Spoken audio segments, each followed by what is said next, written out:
ஓம் நமச்சிவாய. திருச்சிற்றம்பலம். சிவாய நமக. சிவசிவாய நமக.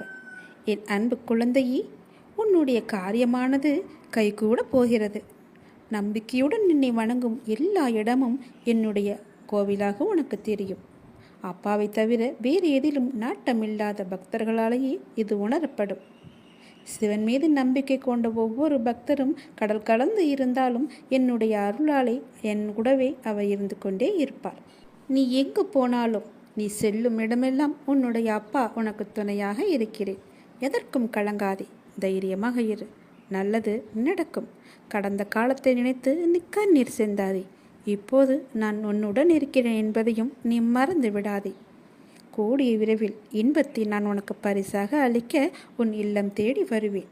என்னை அலட்சியமும் செய்யாதே. வாழ்க்கையில் சில நிகழ்வுகள் மனதை ரணப்படுத்தும். சில நிகழ்வுகள் மனதிற்கு வருடலான சந்தோஷத்தையும் நிம்மதியையும் கொடுக்கும். மனதிற்கு நிம்மதி தரும்போது அது ஒன்றும் தெரியாது. இதுவே குழப்பத்தில் உன்னை சுற்றி என்ன நடக்கிறது என்பதை கூட உன்னால் அறியாத நிலைக்கு நீ உணர்ந்து விடுவாய். அந்த சூழ்நிலையில் உன் அருகிலேயே நான் உனக்காக இருப்பேன். நீ எங்கு போனாலும் உன் கூடவே இருப்பேன்.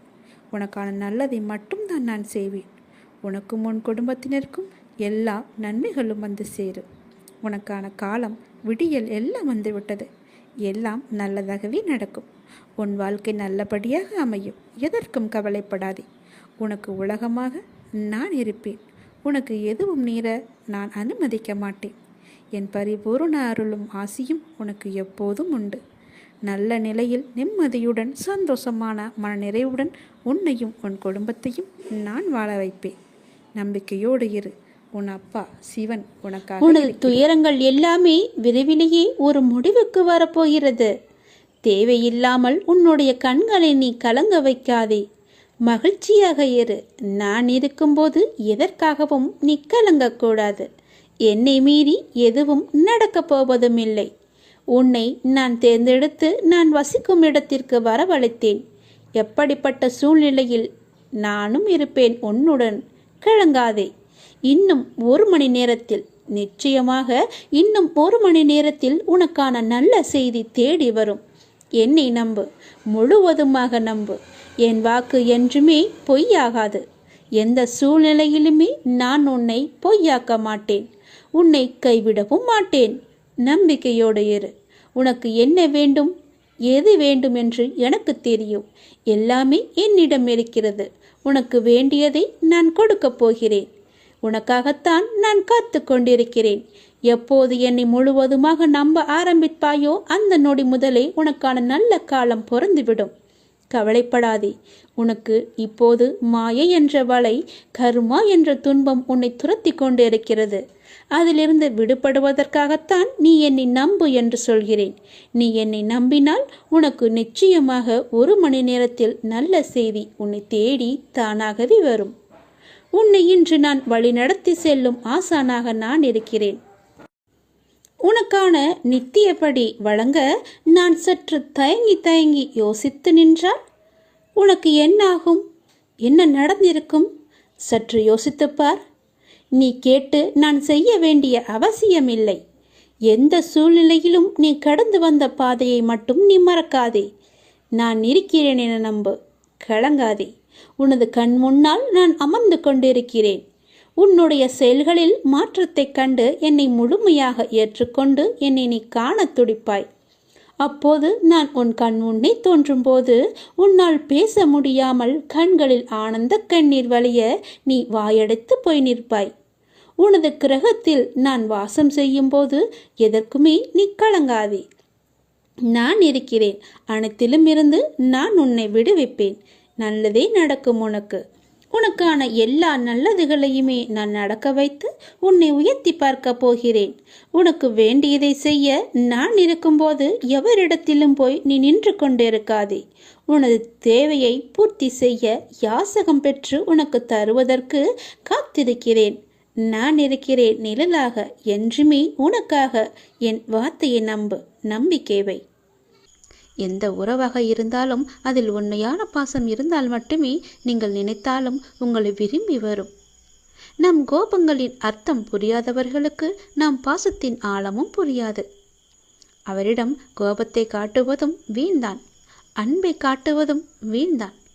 படித்தவர், கோபமானவர், புத்திசாலி, அடக்கமானவர், ஒழுக்கமானவர், வீரர், கொடையாளி என்று மற்றவர்களால் உங்கள் மீது உருவாக்கப்படும் அடையாளங்கள் நீங்கள் ஒன்றும் செய்ய முடியாது. அந்த அடையாளங்களை நம்மால் மாற்றவும் முடியாது. ஆனால் அந்த அடையாளத்திற்குள் உங்களுடைய வாழ்க்கையும் நீங்களும் சிக்கிக்கொண்டு விட்டது என உங்களின் உச்சக்கட்ட வேதனைதான் அதில் இருக்கும். பிடித்ததை செய்தால்தான் அளவற்ற மகிழ்ச்சி.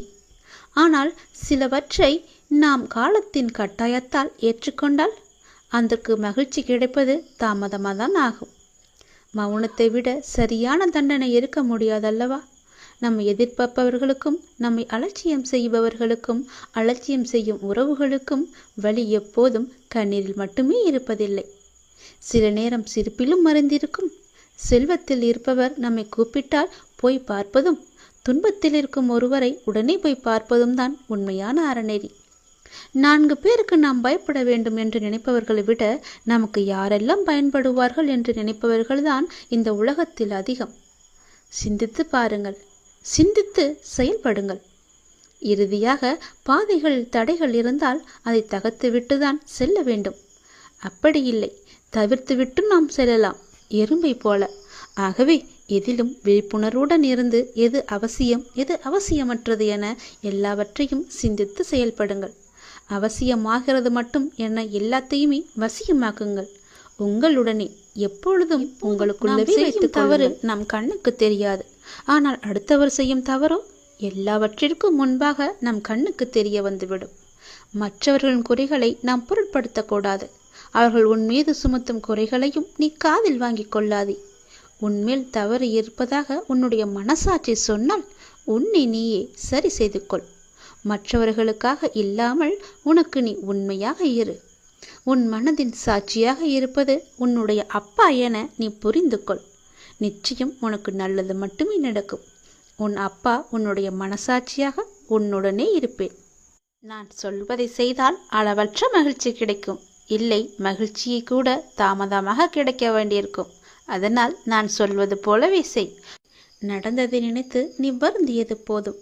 நான் உனக்கு அளிக்கப் போகும் இன்பங்களை அனுபவிக்க நீ தயாராக இரு. வருகின்ற காலம் உனக்கு வசந்த காலமாகவே இருக்கும். இந்த உலகத்தில் நல்லதுக்கே காலமில்லை என்று புலம்புபவர்கள் தான் நிறைய பேர். அப்படியென்றால் இது உனக்கான பதிவு. இதை நீ முழுமையாக கேள், எல்லாம் உனக்கு விளங்கும். உண்மையாக இருந்தால் பிரச்சனை வரும் என்று அஞ்சுகிறீர்களா? நீங்கள் நினைப்பது போல அது ஒன்றும் பெரிய விஷயமில்லை. ஆனால் இந்த உலகத்தில் உண்மையாக இருப்பவர்களுக்கு பல சோதனைகள் வரும். வரலாற்று காலம் தொடங்கி தற்காலம் வரை இந்த உலகத்தில் நல்லதுக்கே காலமில்லை என்று புலம்புபவர்கள்தான் அதிகமானோர். உண்மையாகவும் நேர்மையாகவும் இருந்தால் நாம் தினந்தோறும் பல்வேறு விதமான பிரச்சனைகளை சந்தித்து கொண்டே இருக்கின்றோம். பல வேளைகளில் நேர்மையாக நடந்து கொள்வதே நம் கிடையாது. பல நேரங்களில் நமக்கு என்று தனி நீதியை நாம் வகுத்துக் கொள்கின்றோம். நம்மை சுற்றியுள்ள நண்பர்களிடமும் மனிதர்களிடமும் சின்ன சின்ன பொய்கள் எல்லாம் சொல்லிக்கொண்டே இருக்கிறோம். ஏன் இப்படி பொய் பேசுகிறோம் என பலர் நம்மை நாமே கேட்டுக்கொள்வதும் உண்டு. ஒவ்வொரு நாளும் பலதரப்பட்ட மனிதர்களிடம் வெவ்வேறு விஷயங்களை மாற்றி பேச நேரிடும். நம்மை பற்றி அவர் அவதூறாக நினைத்துவிடக் கூடாது என்பதுதான் அதன் முதன்மையான காரணமாக இருக்கும். அலுவலகத்தில் உயர் அதிகாரிகளை சமாளிக்க, வீட்டிலுள்ள பெற்றோருக்கு நம்பிக்கையை ஏற்படுத்த, நெருக்கமானவர்கள் நம்மை நினைத்து பயப்படாமல் இருக்க, அவர்கள் நம்மை தவறாக நினைத்துவிடக் கூடாது என்று கவலைப்படக்கூடாது என்பதற்காக பல்வேறு விதமான காரணங்கள் இருக்கும் என பல காரணங்கள் நீண்டு கொண்டே போகும். உண்மையை சொல்லும்போது எதிராளிக்கு நம் மீது தவறான எண்ணம் ஏற்படுவதில்லை. அவர்கள் நம் மீது வைக்கும் நம்பிக்கை மேலும் உயர்கிறது. அதனால் எது செய்தாலும் உண்மையை மட்டுமே சொல்லுங்கள். ஒரு பொய்யை மறைக்க 1000 பொய் கூட சொல்ல நேரிடும். அதனால் ஒரே ஒரு உண்மையை சொல்லிவிட்டால் நமக்கும் பயமில்லை, நம் எதிராளிக்கும் நம் மீது நல்ல ஒரு அபிப்பிராயம் ஏற்பட்டுவிடும். நம் மதிப்பை அது உயர்த்திவிடும். உண்மையை மட்டுமே பேசி வரும்போது நம்முடைய தன்னம்பிக்கையும் அதிகரிக்கும். அதனால் தயக்கமின்றி ஏதுமின்றி உரக்கச் சொல். உண்மையை உரக்கச் சொல். பின்னால் வருவதை பார்த்து கொள்ளலாம். பொய்யை சொல்லி மாட்டிக்கொள்வதை விட உண்மையை சொல்லி ஒரு நாள் கஷ்டத்தை அனுபவித்து விடலாம். பிறகு நமக்கு எப்பொழுதுமே மகிழ்ச்சிதானே. நாம் பயந்து பயந்து வாழ வேண்டும் என்ற அவசியம் கிடையாதே. எல்லாவற்றிலும் துணிந்து நாம் இறங்கிவிட்டால் பிறகு ஏன் பயப்பட வேண்டும்? உண்மையை உறக்கச் சொன்னால் எதற்கு நாம் பயப்பட வேண்டும்? உண்மையை மட்டும் பேசினால் யாருக்கு நாம் பயப்பட வேண்டும்? உண்மையை உறக்கச் சொல்லுங்கள். உனக்கு மட்டுமே நீ பயப்படு. கடவுளுக்கு மட்டுமே பயப்படு. உன்னை படைத்த இறைவனுக்கு மட்டுமே நீ பயந்து வாழ். நிச்சயம் உனக்கு நன்மைகள் பல நடந்து கொண்டே இருக்கும். உனக்கு யாரும் துணை இல்லை என்றும் நீ கவலைப்பட வேண்டாம். உன் அருகிலும் உன் பக்கத்திலும் எல்லா புறமும் நான் உன் கூடவே வந்து கொண்டிருப்பேன். ஏனென்றால் நீங்கள் இலக்கை அடைய நான் விரும்புகின்றேன். அந்த கடவுள் விரும்புகின்றார். உன்னுடைய இலக்கு எது என்று அறிந்து நீ சென்று கொண்டிருக்கும் பாதை சரியான பாதையே. அது உனக்கு கிடைக்க வேண்டும் என்பதற்காகத்தான் நான் ஆசைப்படுகின்றேன். உன்னுடன் நான் இருக்கின்றேன் என்ற நம்பிக்கையோடு இரு. எல்லாமே உனக்கு நல்லதாகவே நடக்கும். நீ கொஞ்சம் அமைதியாயிரு. உன்னுடைய சோகம், உன்னுடைய கண்ணீர், உன்னுடைய மனவலி, உன் மனவேதனை அனைத்தையும் நான் அறிந்து வைத்திருக்கின்றேன். அதை எல்லாவற்றையும் நான் சரி செய்கிறேன். நீ கவலைப்படாதே. உனக்கான நிம்மதியை நான் நிச்சயம் தருவேன். நீ எல்லாவற்றையும் தேடி சென்ற காலமெல்லாம் விலகிவிட்டது. அனைத்துமே உன்னை தேடி உனது வருகைக்காக காத்திருக்கும் நேரம் இது. நீ அழைக்காமலேயே நான் உன்னை தேடி வருவேன். ஏனென்றால் நீ என்னுடைய பிரியமான குழந்தை. நீ எதை தேடி இத்தனை நாட்கள் அலைந்து திரிந்து கொண்டிருந்தாயோ அது உன்னை தேடி தானாகவே வரப்போகிறது. காத்திரு, பொறுமையாக இரு, அன்பாக இரு, பாசமாக இரு. உன்னை தேடி அது வந்து கொண்டிருக்கிறது. விரைவாகவே உன் கையில் கிடைக்கும். நான் சொல்கிறேன், மீண்டும் ஒரு முறை சொல்கிறேன், நீ எப்பொழுதும் தனியாகத்தான் நடக்க வேண்டும். எது செய்தாலும் தனியாகவே செய். அதுதான் உனக்கும் உன் வாழ்க்கைக்கும் நல்லது. உன் அப்பா நான் சொல்வது உன்னுடைய நன்மைக்காக மட்டுமே. சிலர் இந்த உலகில் எப்பொழுதும் மற்றவர்களை காயப்படுத்துவதையே வேலையாக கொண்டிருப்பார்கள். அதைதான் அவர்கள் உனக்கும் இழைத்து கொண்டிருக்கின்றார்கள். அந்த சொற்களுக்காக நீ வருந்தக்கூடாது. மன தைரியத்தோடு நீ உன் கடமையை செய். உன்னுடைய ஆற்றலை தேவையற்ற இவர்களிடம் வீணாக்காதே. இதுவரை உன் மனதில் இருந்த வலி, துக்கம், தோல்விகளால் மனம் வெறுத்து போய் பரிதவித்தது எல்லாம் முடிந்துவிட்டது. உன் உழைப்பிற்கேற்ற நல்ல பலன் கிடைக்கப் போகின்றது. நிம்மதியும் சந்தோஷமும் அழகாய் பூத்து குலுங்கும் வண்ண மலர்களைப் போல இனி உன் வாழ்க்கையில் வசந்தமே வீசப் போகின்றது. உன்னை ஏளனமாக பார்த்து நகைத்தவர்கள் முன்னால் நீ கொடியாய் உயர்ந்து நிற்கப் போகின்றாய். அந்த காலம் வெகு தூரத்தில் இல்லை. இந்த உலகத்தில் எது மாறினாலும் நகன்றாலும் நான் உன்னை விட்டு ஒருபோதும் விலக மாட்டேன். உன்னில் எப்போதும் நான் இருப்பேன். நீ நிச்சயம் தடைகளை தகர்த்து எரிந்து வெற்றி நடை போகிறாய். நான் அடைய வைப்பேன். உன் பிரச்சனைக்காக வீட்டாரை சிதைப்பது எந்த விதத்திலும் நியாயமில்லை. உன்னுடைய கோபத்தை அவர்களிடம் நீ காட்டாதே. எனவே நீ வீட்டில் அன்பை தவிர, சிரிப்பதை தவிர வேறு எதையும் நீ காட்டக்கூடாது. இது என்னுடைய கட்டளையாக எடுத்துக்கொள். இழப்பிலிருந்து படிப்பை கற்றுக்கொள். உன் அஜாக்கிரதை, வெகுளித்தனம் உன்னை பிறர் ஏமாற்ற வழி செய்கிறது. இனி அப்படி நடக்காது. எழுந்து காலூன்றி நிற்கப் போகின்றாய். உன்னால் முடியும். நிச்சயமாக அது சறுக்கலிலிருந்து மீண்டும் நீ சாதிக்கப் போகிறாய்.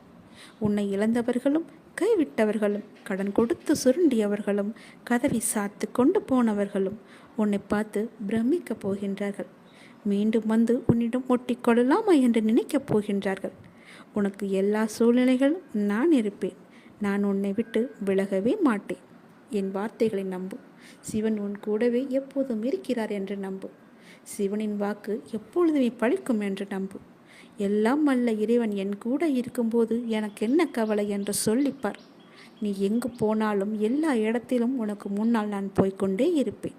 உன்னை சுற்றி 4 புறமும் நான் உன்னை பாதுகாத்து கொண்டே இருப்பேன். என்னிடம் உன் வாழ்க்கையை விட்ட பிறகு ஏன் பயப்படுகிறாய்? நீ என்னை வந்து பார்த்தாலும் சரி, பார்க்காவிட்டாலும் சரி, நீ என்னுடைய குழந்தை. என் குழந்தையை பாதுகாப்பது என்னுடைய பொறுப்பல்லவா? ஒரு பெற்ற தந்தையாக நான் உன்னை நிச்சயம் பாதுகாப்பேன். எல்லா வளங்களையும் பெற்று சீரும் சிறப்புமாக நான் உன்னை வாழ வைப்பேன். நிம்மதியாக இரு, சந்தோஷமாக இரு. எத்தனை பிரச்சனைகள், துயரங்கள் கடினமாக அனுபவித்தாய். அனைத்திற்கும் ஒரு முடிவு கட்டிவிட்டேன். விரைவில் நல்ல செய்தி உனது செவிகளில் வந்து சேரும். நான் இருக்கிறேன் உனக்காக. உன் கூடவே எப்போதும் எங்குமே நான் இருப்பேன். கூப்பிடும் வேகத்தில் நான் உனக்காக ஓடி வருவேன். ஒரு முறையாவது தினமும் என்னை அப்பா என்று கூப்பிட்டு என்னை அழைத்துக்கொள். நான் உன் கூடவே இருப்பேன்.